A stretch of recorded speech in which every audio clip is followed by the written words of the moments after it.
Somebody saying, Mufti, is it okay to swear? There's a video of you swearing in Urdu. Yeah, the irony is, okay, look, bloody hell. All right, all right, all right. This person, see, he wants to make me swear by, by trying to spam my, uh, spam the chat with that many messages. Right, okay, swearing. I do not believe swearing is haram. Swearing is of different um, objectives. To swear can be just to swear, and it can be to swear at someone, in the sense that I'm swearing at you, actually swearing at you, and saying you such and such and insulting.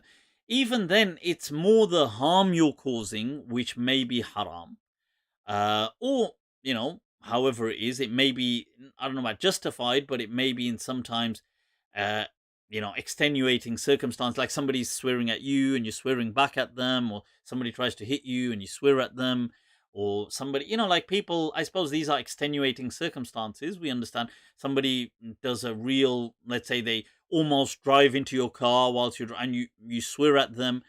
Um, these kind of things are, I wouldn't say that's haram. I mean, but obviously there's extenuated circumstances where you swear at people as well. That happens. But generally swearing, like if I was just talking here and saying, F this man, what the F is that? Or if I'm speaking like this or I'm saying something, this is not haram by any measure. Okay, there are propriety issues, and like I wouldn't swear like that on my Monday nights with Mufti. I wouldn't do that. That's a propriety issue. It's not about something I deem it to be haram. I would happily swear. I'd happily swear at you if you wanted. It's not. I'm not no kind of. Don't think I'm somebody that doesn't know any swears. Of course I do. I can. So and I have no qualms with swearing if in my speech, if I'm speaking generally amongst friends. I will do that all the time. So it's nothing, that I feel. Don't be alarmed. It's not. I've never claimed that. Oh, my tongue is always preoccupied with the dhikr of Allah. You're mistaking me for some other Pir Saab. That's not me. So yeah, and those that where they've got me, basically that joke. In that clip, there's an Urdu clip where somebody decided, they thought this was, we're gonna destroy Mufti Abu Layth by sharing, and this was a private, like a WhatsApp joke. When I say private, as in I'm obviously sending a voice note, the person sending a voice note, and I'm telling a joke in the voice note, like we're having a conversation through voice notes. And I've said to this person, his name was Naif Patel, and we were speaking about, but he was a bit of a hidden hater, and I suppose it's me. Sometimes I'm very chilled out around people, and I just, I'm just relaxed. But people are a bit sinister, you see. So they're kind of like, this person said this, I'll store this and use it against him. But I wouldn't think like that, you see. So if I was chatting to you, let's say privately, as in just one on one, I wouldn't think like that, and I wouldn't ever do things like that. So me and him, this one time many years ago, we're sharing things and I'm sharing some kind of a joke. So he stored it to as a kind of leverage that, I'll get him back one day.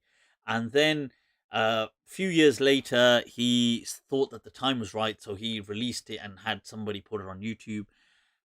It didn't bother me. I was like, look, I swear, so what? And to be honest, surprisingly, so many people actually liked it. And I thought, well, no such thing as bad publicity. It's whether, look, if that's your thing. I've never tried to be sanctimonious or tried to be so holy, and I've never said to you guys, hey, come, this is a holy Mufti, and I only do dhikr. And yeah, I don't swear on my Monday nights with Mufti. I don't swear. On my Mind Trap, I'm a bit more relaxed, because it's a dialogue with a real person in real time. But here, I will, because of propriety issues, I won't, just because I choose not to. But it doesn't mean I feel it's haram. Okay, cool. I hope that clarifies the context. Cool. All right. What about the ayah about mockery that they always bring up? Yeah, there's nothing. Look, there's nothing to say swearing is haram. The companions swore. They swore all the time. It's nothing new. Swears change over time, by the way. So in the Prophet's time, swears weren't really sexual because sex was not the taboo. The taboo was things like diseases and curses and things like that. So people used to swear like that, like calamities. That was the taboo. Like, may you die of a disease. That was the swear. Ooh, you cursed me. Like this was the swear. Like today, if you said that, it sound dumb. Because it's not a taboo. Diseases are not a taboo today. Like so, in the Prophet's time, they used to always say "Thaqilatki ummuk." May you die and your mother be bereaved of you. What do you think that is? That was a swear, and all the companions are using it in all the hadith. Thaqilatki ummuk. May your mother be bereaved of you. It's like, because that's like today, like we'd probably say amongst mates, like, what the no way. Like people would say things like this. But in their day and age, if you tried to use sexual things as a taboo, it wouldn't make sense because sex was very natural with the Arabs in that century. So it wasn't seen as like a taboo topic. But they did use sexual swears occasionally as well, like the famous hadith of Abu Bakr radiallahu an in Sahih Bukhari, where the female goddess Lat, where the person says, hail Lat, hail Lat.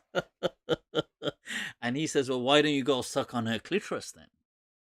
And that's what he says to. That's in Bukhari. He says, "Famsus badr lat." Why don't you go and suck on the clitoris of Lat if it's that? And this is Abu Bakr radiallahu an. So it's not. These things are not haram. So yeah, I hope that clarifies.